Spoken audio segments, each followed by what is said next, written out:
제주도 단독주택도 미신고 불법 숙박업이 이루어졌다 이런 민원을 받고 제수시가 지금 조사에 착수를 한 상태입니다. 네네.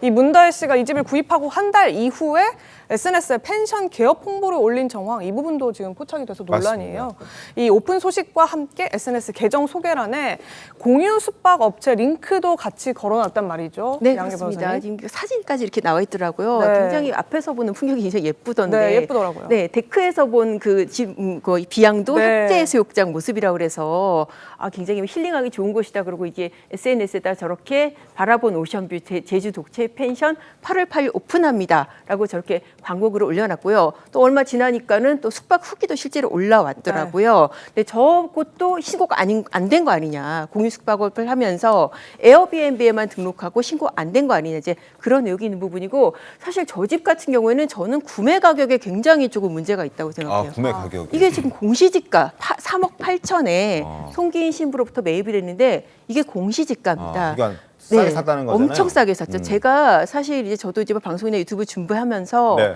저 지역의 별장이나 독채의 별장 이렇게 시세 알아보면은 9억짜리 7억, 10억 제주도 그 집값도 많이 수준이거든요. 올랐죠. 네. 저 가격은 반값 이하예요. 공시지가라고 나온 네. 것들은 사실 공시지가 부동산 매매 자체가 불법은 이것 또한 아니지만은 특혜다. 나중에 이거 양도세 엄청나게 물릴 수 있고요. 그리고 만약에 가족 간에 저렇게 공시지가로 저가 매매하면 증여로 추정돼가지고 그것도 나중에 세금 폭탄 맞거든요. 다만 이제 매입 시기가 2022년도인가 그렇잖아요. 지금이랑 비교해 보기에는 다소 갭이 있는 거 아닐까요? 아니 근데 사실 한창 올랐을 때가 2021년 뭐 초중반 이 정도고 2022년부터 지금까지는 크게 시세 변동이 없는 상황이고 저 지역의 별장, 저 지역이 제주도에 굉장히 핫플이거든요. 네. 그런데 3억 8천이라고 그러면 이거는 정말 사실 시장가고는 너무나 거리가 먼 가격이긴 합니다. 아마 이제 저게 가족 간 거래는 아니고 송기인 신부로부터 이제 매입한 그 맞습니다. 주택이죠. 예, 알겠습니다. 어찌됐든 지금 현재 저곳은 급수 정지 예고 안내문도 붙어 있다고 합니다. 그러니까 지금은 닫혀 있는 상태라는 거죠. 그러나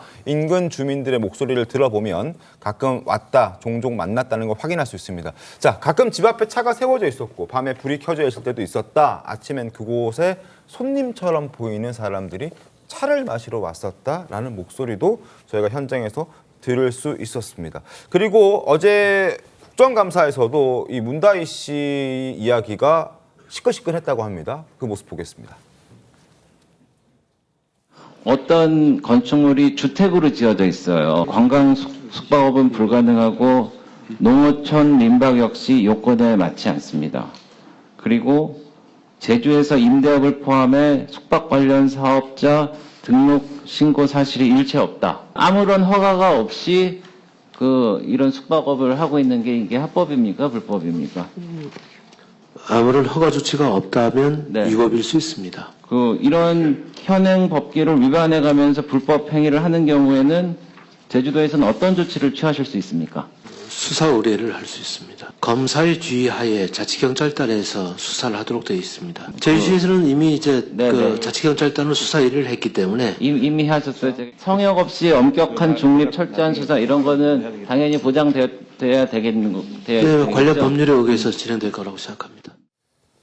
자, 민주당 출신의 오영훈 제주지사도 아무런 허가 조치가 없었다면 위법일 수 있을 수밖에 없다. 결국에는 경찰에 수사 의뢰를 할 수밖에 없다라고 얘기를 합니다.